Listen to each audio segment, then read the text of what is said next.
students, in this video we're going to talk about a component that we haven't used much of yet called volumes. And volumes are basically, most of the time, invisible boxes that do a thing. So for example, one of the more simple ones is the blocking volume. And much like geometry, I can resize this and move it around.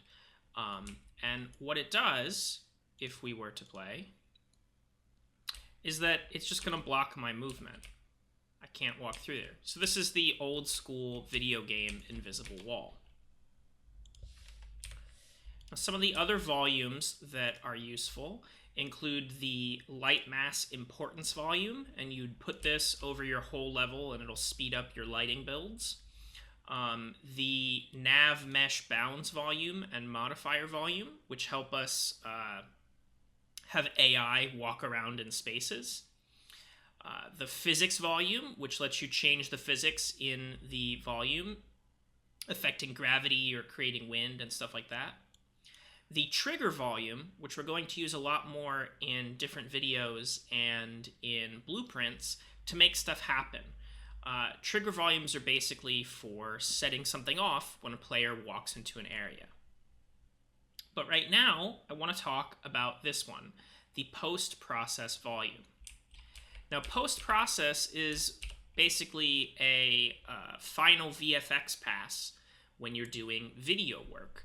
So basically, this gives us a whole lot of options here that affect how our game looks. So for example, I'm going to click here and turn on, under lens flare, I'm going to turn on the little checkbox next to intensity and tint and some of these and turn them all on. And now you look here, I have a sun in the scene.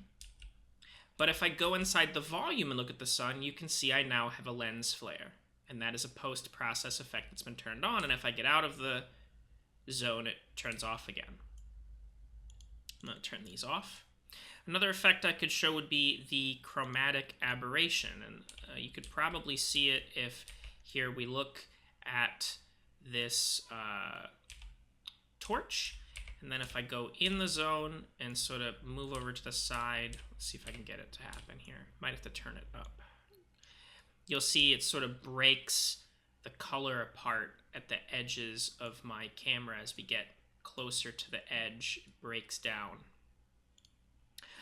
You could also tint or change the sort of global color balance. Here I can play with the saturation in certain colors and make it look more red or look more blue when I am inside the box.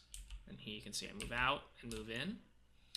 But the main reason that I would bring this up is you may have noticed in working that Unreal does this rather annoying thing where if you look down for a while, it gets brighter and brighter and brighter. And then if you look up, it darkens again. And if you're in like a dark room, if you make like an interior space, it can get very dark. And there's a transition going between that. And that's because by default, Unreal tries to normalize your brightness depending on what you're looking at. Now this can be distracting. And sometimes you want the dark areas to look dark and the bright areas to look bright. So we can normalize that.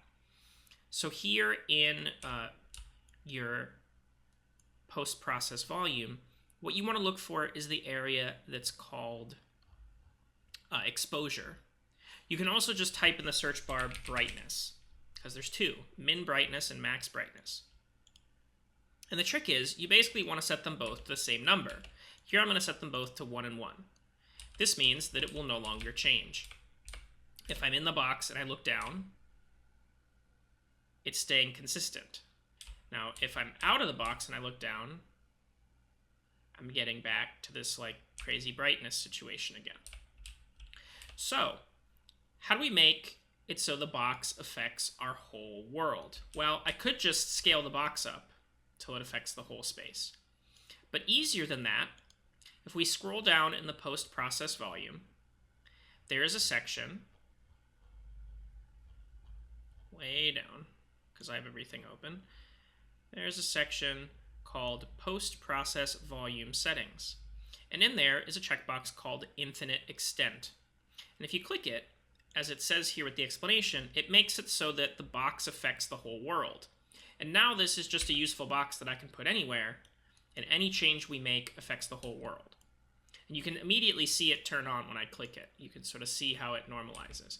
Now, if this feels too bright for you, you can go back to brightness, and you can change it. Now, one thing to keep in mind is that making the number bigger does not make it brighter. In fact, it makes it darker.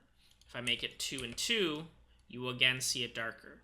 Now, don't use this to make it like artificial nighttime in your scene, because this is a post-process effect, so it's not a natural effect being applied.